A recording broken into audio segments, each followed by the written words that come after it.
Long before clocks ticked and wrist bore watches, humanity's sense of time was woven into the fabric of the sky. Early humans, keen observers of their world, first looked upward to the sun, the moon, and the stars to make sense of the passing hours, days, and seasons. The earliest methods of timekeeping relied not on tools or mechanisms, but on careful skywatching. Each sunrise and sunset, each waxing and waning of the moon became a marker in the silent, ongoing procession of time. Ancient peoples recognized patterns in the heavens, the steady march of constellations, the shifting length of daylight, and the recurring phases of the moon. These celestial rhythms offered clues to the passage of time and became essential guides for daily life. Across the ancient world, communities began to memorialize these observations in stone and earth. Monumental sites like Stonehenge in England and Newgrange in Ireland were meticulously aligned to capture key moments in the solar year, such as the solstices. When sunlight pierced the heart of these monuments on specific days, it signaled the turning point of winter or summer, acting as a kind of primitive calendar. These ancient structures reveal a deep, almost reverent relationship between early societies and the cycles of nature, blending scientific observation with cultural and religious meaning. As civilizations flourished and the demands of agriculture grew, the need for more precise timekeeping became clear. The Egyptians, as early as 3500 before the Common Era, erected towering obelisks whose sharp shadows swept across the ground, tracing the sun's journey from dawn to dusk. These monumental shadow clocks did more than just mark the passing day. They divided daylight into segments, helping people anticipate the longest and shortest days of the year. Such knowledge was invaluable for planting and harvesting crops, activities intimately tied to the rhythms of the natural world. By around 1500 before the Common Era, the Egyptians had devised the earliest known sundials. These devices, fashioned with a simple stick and a semicircular base, transformed sunlight into a visible measure of time. As the sun moved across the sky, the stick's shadow crept along the marked base, dividing the day into manageable portions. Although rudimentary, sundials represented a significant leap. They allowed time to be divided and tracked with measurable consistency, at least when the sun was shining. But sunlight could not always be relied upon. Nightfall, cloudy days, and the changing seasons limited the usefulness of sundials and shadow clocks. To address these gaps, ancient inventors turned to water. Around 1500 before the Common Era, both the Egyptians and Babylonians developed water clocks, or clepsydras. These ingenious devices measured time by controlling the flow of water from one container to another. As water dripped or poured at a steady rate, marks on the vessel indicated the passing hours. Water clocks allowed time to be tracked even in darkness or poor weather, expanding humanity's ability to measure the unseen passage of hours. The Babylonians, in particular, left a lasting legacy on how time is divided. They refined their timekeeping using lunar calendars and a mathematical system based on 60, a sexagesimal system. This is the origin of our 60-second minute and 60-minute hour. Their lunar calendars, tracking the cycles of the moon, wove religious observance and agricultural planning together. The division of the day into hours, months, and years was not arbitrary. It was a response to the practical needs of society, as well as the desire to honor celestial events through rituals and festivals. Meanwhile, in another part of the world, the Chinese were developing their own advances in timekeeping. By the 6th century of the Common Era, they had built sophisticated water clocks and even incense clocks. While water clocks continued the tradition of measuring time by the steady trickle of liquid, incense clocks burned at a predictable rate and released scents or marked intervals as time passed. These innovations show how different cultures, responding to the same universal need, developed unique solutions shaped by their environments and traditions. Long before these complex devices, however, there are tantalizing hints that humans used even simpler methods to keep track of time. Archaeologists have found ancient bones and sticks, such as the Ashango bone from roughly 20,000 years ago, marked with notches and carvings. Some scholars believe these could represent early lunar calendars, tallying the days between new moons. While the evidence is fragmentary, such artifacts suggest that even in the deep past, people were seeking ways to record and predict the cycles that governed their lives. As societies grew more complex, so did their calendars. Cultures as diverse as the Sumerians, Egyptians, Babylonians, Mayans, and Yoruba all developed systems to mark days, months, and years, drawing on lunar, solar, or even planetary cycles. Some, like the Egyptians, began with lunar calendars and later adopted a 365-day solar calendar linked to the heliacal rising of Sirius. This event, when the bright star first appeared in the dawn sky, closely coincided with the annual flooding of the Nile, a crucial moment for Egyptian agriculture. Calendars were never purely scientific tools. They were deeply entwined with religious observance, guiding feasts, festivals, and rituals that bound communities together. The concept of the week, particularly the 7-day cycle, took root in Babylonian practice and later spread through Jewish and Christian traditions. These recurring intervals helped structure time on a human scale, giving rhythm to work, worship, and rest. Early timekeeping devices, whether sundials, obelisks, or water clocks, were thus more than practical instruments. They were anchors in the social and spiritual life of their communities. Yet every device had its flaws. Sundials failed when the sky was overcast or at night. Water clocks could be affected by changes in temperature that altered the flow of water. These limitations spurred inventors to seek new solutions, laying the groundwork for future innovations. In Europe, the hourglass appeared as a reliable way to measure time at sea, its steady trickle of sand immune to the rocking of ships and the whims of weather. The journey from watching the sky to building intricate clocks is a testament to humanity's relentless curiosity and ingenuity. Each new device built upon the knowledge and shortcomings of those that came before. In the earliest timekeeping, we find both the roots of science and the seeds of wonder, a recognition that, though time is invisible, it can be measured, divided, and made to serve the needs of civilization. This foundational quest set the stage for the mechanical marvels that would one day follow, shaping not just how we measure time, but how we live within its flow. In the heart of a medieval European town, a crowd might pause in the square, heads tilted skyward, as the great bell on the church tower boomed out the hour. These grand mechanical clocks, first appearing in Europe in the late 13th and early 14th centuries, marked a turning point in humanity's quest to measure time with ever greater precision. Unlike earlier devices that relied on the movement of the sun or water, these early clocks were feats of engineering, weight-driven machines whose inner workings were as mysterious as they were marvelous.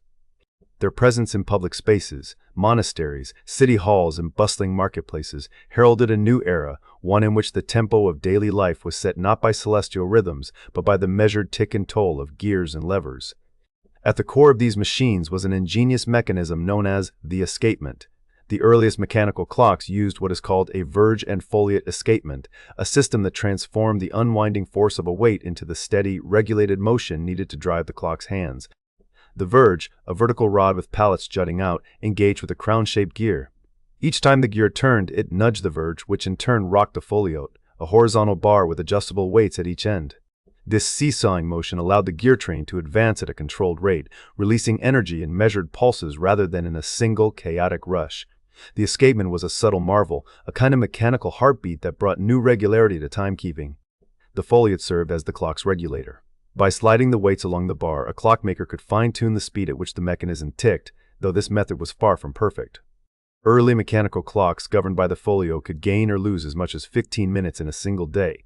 Yet even at this level of accuracy, they represented a profound leap forward. The ability to strike the hours with some regularity transformed the daily routines of monastic communities, where dividing the day into canonical hours was central to religious life. It also began to shape the rhythms of towns and cities, where merchants and craftsmen could now coordinate activities with a new sense of order. As the science of clockmaking advanced, so did the machines themselves. In the early 16th century, the invention of spring-powered mechanisms opened the door to smaller, more portable timepieces. Instead of relying on heavy weights suspended from ropes or chains, these clocks stored energy in coiled springs. This breakthrough allowed for the creation of domestic clocks and even the earliest watches, objects that could be carried, placed on a mantle, or set atop a desk. Suddenly, timekeeping was no longer the exclusive province of towers and public squares. It could become a private companion, ticking quietly in the home or accompanying a traveler on their journey. Yet the quest for accuracy continued. In the 17th century, a Dutch scientist named Christian Huygens brought about a revolution in timekeeping with the invention of the pendulum clock. Inspired by Galileo's earlier discovery that a pendulum swing is isochronous, meaning it takes the same amount of time, regardless of amplitude, Huygens realized that a swinging pendulum could serve as an almost perfect regulator. In 1656, he built the first working pendulum clock, and the results were astonishing. Where previous clocks might drift by a quarter of an hour each day, Huygens's design reduced this error to mere seconds. The pendulum's steady, rhythmic motion was the key. It resisted changes in speed, providing a consistency that transformed clocks from rough guides into instruments of scientific precision. This leap in accuracy was not due to the pendulum alone. Around the same time, the anchor escapement developed by Robert Hooke and others replaced the older verge mechanism. The anchor escapement interacted more gently with the pendulum, minimizing friction and allowing the clock to maintain its regular beat. This combination of innovations meant that mechanical clocks could now keep time with a reliability that had been unimaginable only a generation before. As clocks became more reliable and compact, the drive for portability brought further challenges. Huygens, ever the innovator, devised the balance wheel and spiral spring components that could mimic the function of a pendulum in miniature. This technology enabled the creation of accurate portable watches and, crucially, marine chronometers. The latter became vital for navigation at sea, since determining longitude required an accurate timepiece that could withstand the pitching and rolling of a ship. It was John Harrison, an English carpenter and self-taught clockmaker, who ultimately solved this longitude problem with his own marine chronometer in the 18th century. A device that kept accurate time despite the harsh conditions of ocean travel and thus helped revolutionize navigation. Mechanical clocks did more than just measure hours and minutes. They spurred a cascade of advances in engineering, metallurgy, and scientific observation. The challenge of crafting gears with precisely cut teeth, of forging springs and escapements that would not wear out, pushed artisans to refine their techniques and invent new tools. This technical progress rippled outward, influencing fields from astronomy to manufacturing, and even shaping the way people conceived of the universe. The regularity and predictability of the clock's mechanism became a powerful metaphor, encouraging thinkers to imagine nature itself as a vast, intricate machine, an idea that underpinned the emerging scientific worldview of the 17th and 18th centuries. The Industrial Revolution brought clocks to the masses. Advances in manufacturing allowed for the mass production of timepieces, mantle clocks for the parlor, wall clocks for the schoolroom, and tall grandfather clocks that stood sentinel in hallways and vestibules. By the 19th century, the ticking of mechanical clocks had become the background music of daily life in factories, offices, and homes. Only with the advent of electric and electronic timekeeping in the 19th and 20th centuries did the reign of the mechanical clock begin to wane. Yet for centuries, these mechanical marvels stood at the center of human experience. Their gears and pendulums, escapements and springs recorded the passage of hours with ever-increasing fidelity. They regulated prayer and labor, commerce and exploration, and in doing so, they changed not only how people measured time, but how they understood their place within it. As the 19th century began, the steady ticking of mechanical clocks had become a familiar background rhythm in homes, factories, and cities. Yet beneath this comforting regularity, the science of timekeeping was on the verge of a transformation that would change how humanity measured, understood, and even experienced time itself. This coming revolution would be powered not by gears and springs, but by the invisible forces of electricity, the subtle vibrations of crystals, and the quantum precision of atoms. Electricity was the first spark of change. In the decades following the Industrial Revolution, inventors began exploring ways to harness this new power to drive clock mechanisms. Early electric clocks appeared in the 19th century, often blending the familiar with the novel. An electric motor or electromagnet would set traditional gears and hands in motion, eliminating the need for winding or swinging pendulums. These experiments marked the beginning of the shift from pure mechanics to a new era, where the properties of electricity could regulate the passage of time with unprecedented steadiness. A major milestone arrived in the 1930s and 1940s with the widespread adoption of synchronous electric clocks. Unlike earlier models, these clocks relied not on an internal pendulum or balance wheel, but on the frequency of the alternating current supplied by the electrical grid. The clock's motor advanced in perfect step with the oscillations of the power grid itself. As long as the grid maintained a stable frequency, typically 60 Hz in North America, the clock would remain accurate.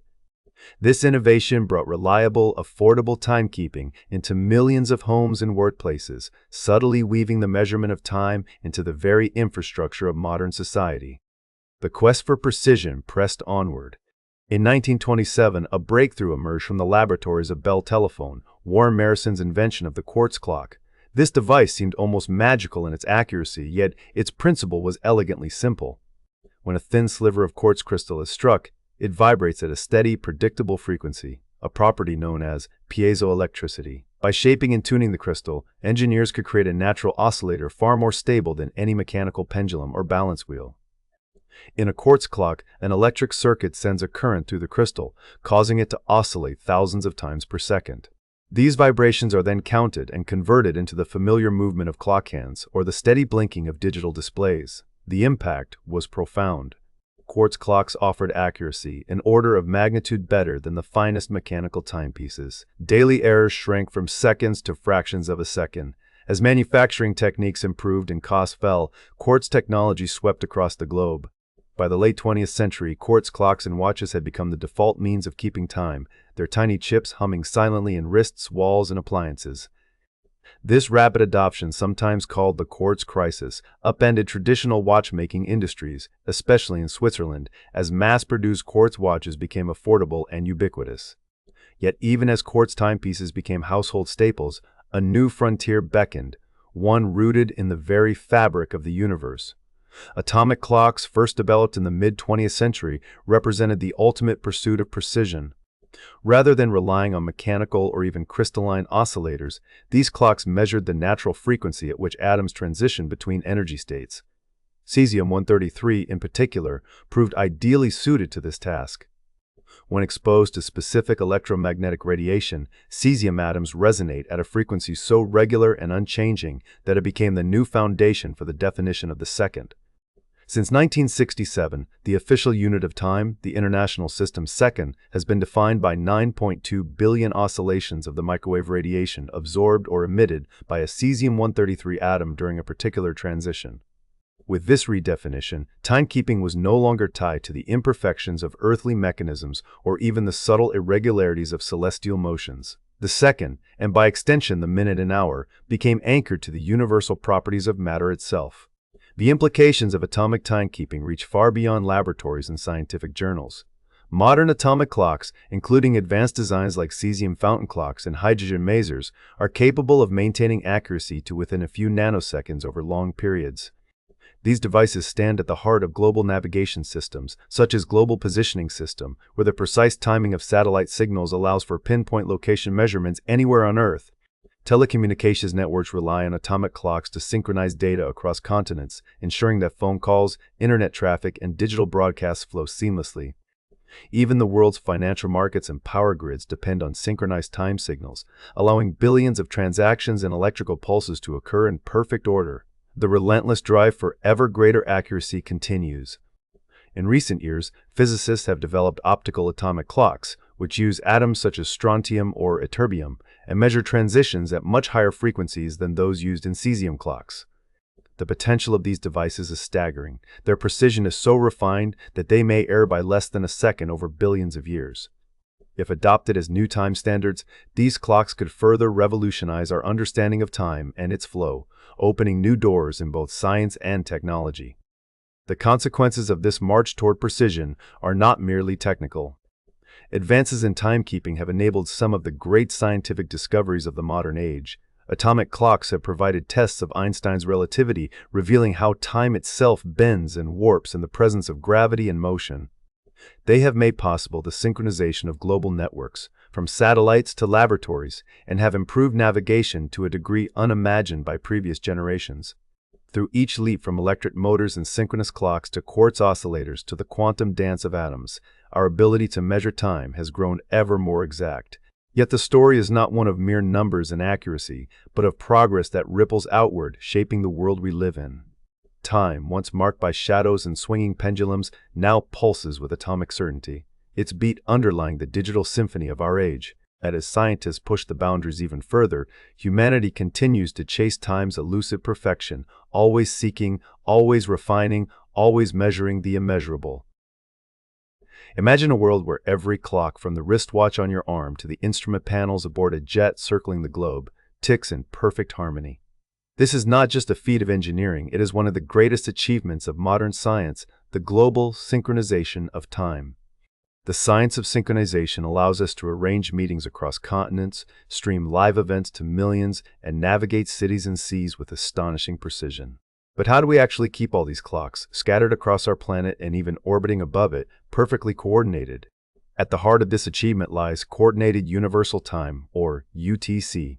UTC is the world's time standard, the invisible backbone that unites our daily schedules, scientific experiments, and digital networks. Unlike earlier systems, which relied on the motion of the sun across the sky, UTC is rooted in the unchanging rhythm of atoms. Hundreds of atomic clocks, machines so precise they barely drift over millions of years, sit in laboratories around the world.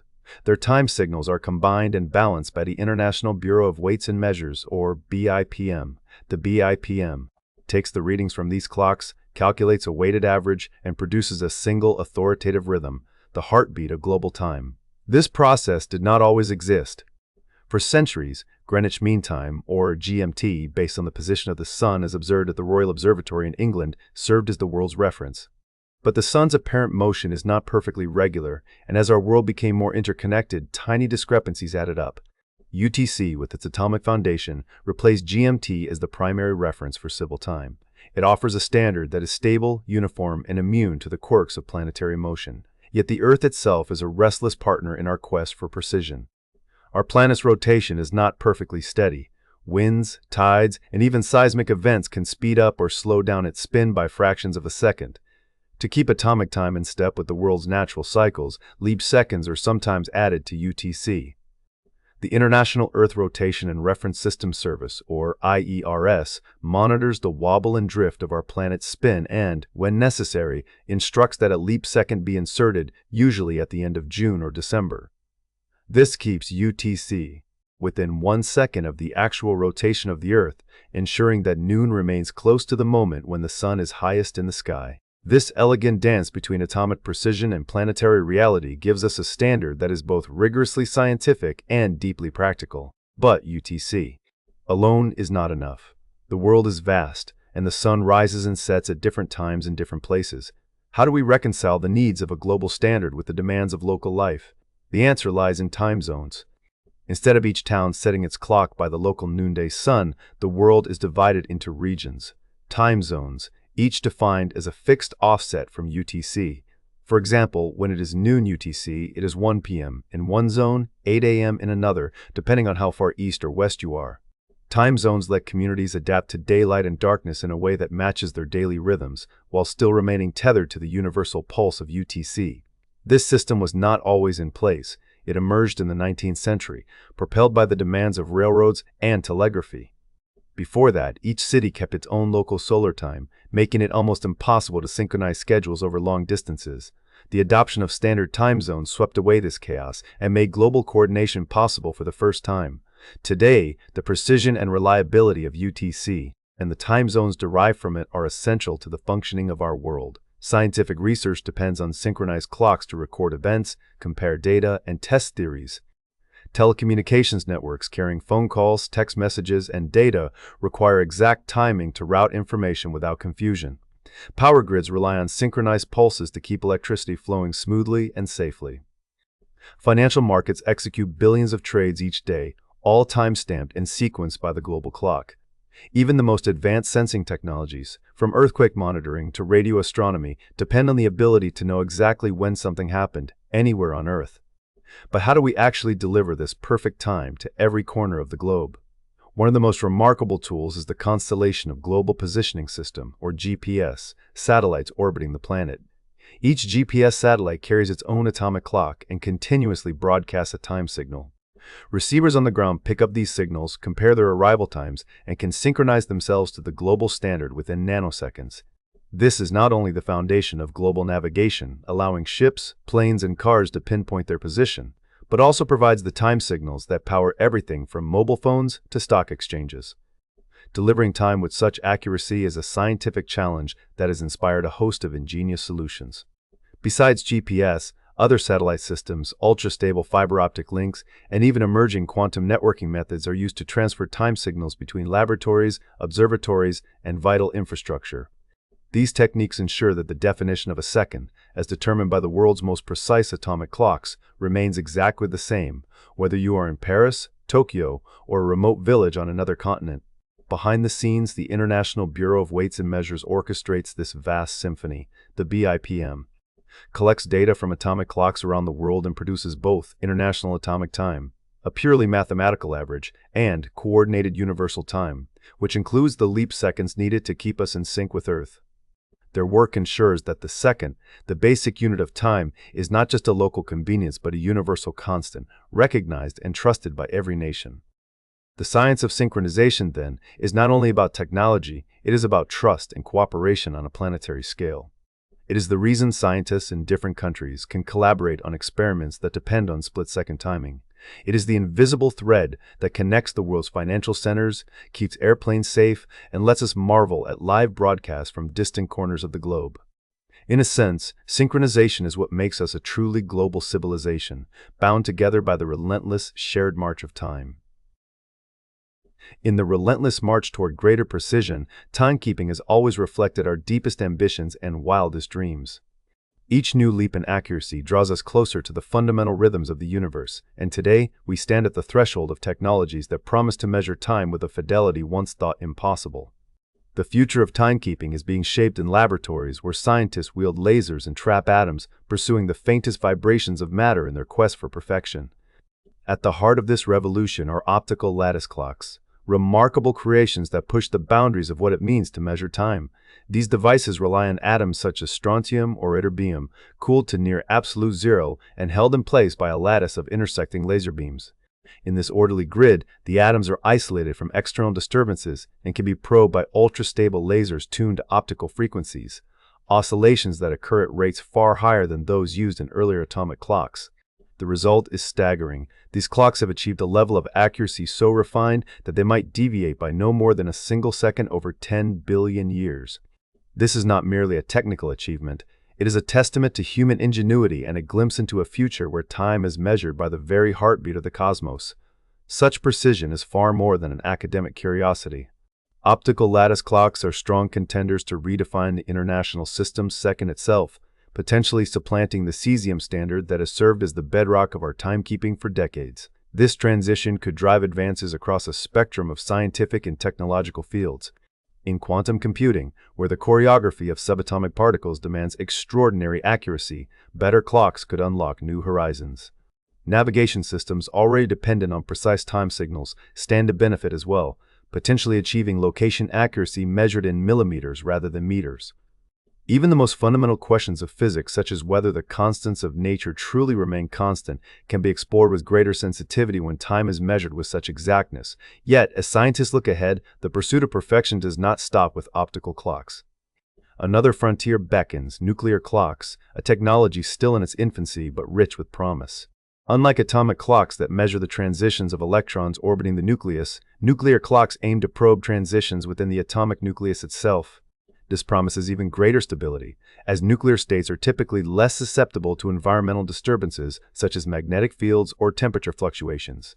If realized, nuclear clocks could offer an unparalleled standard of time, with potential applications ranging from the synchronization of power grids and the navigation of spacecraft in the far reaches of the solar system to the exploration of deep questions in physics that require the utmost temporal precision.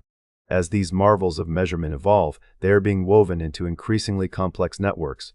Advances in quantum networking and synchronization may soon enable distributed arrays of ultra-precise clocks linked across continents or even between ground and space.